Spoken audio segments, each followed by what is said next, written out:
Ngayon, kumuha ako ng ilang lupo ng mga salita mula sa kwentong inyong napanood. Subukan nating tukuyin kung ang mga lupo ng salitang ito ay sugnay na makapag-iisa o di makapag-iisa.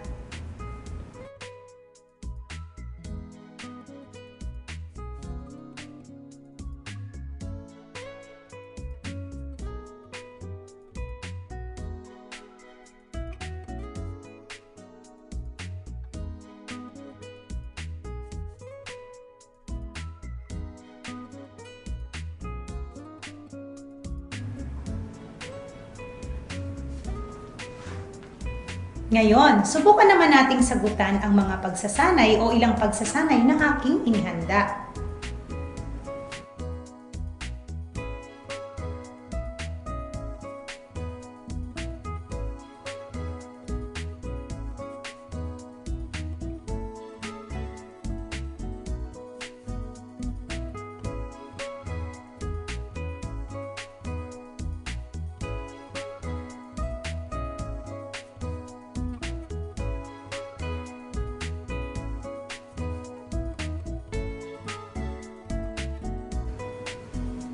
Bago nating wakasan ang bahagi ito, ating tandaan ang kaibahan ng sugnay na makapag-iisa at di makapag-iisa.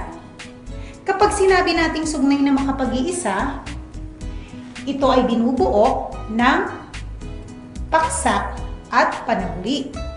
Nagtataglay rin ito ng buong diwa. Kapag sinabi naman nating sugnay na di makapag-iisa, ito ay walang buong diwa at sumusuporta lamang sa sugnay na makapag-iisa. Hanggang sa muli, ito si Jocelyn M. Lopez ng F.A. Reyes Memorial Elementary School. Paalam!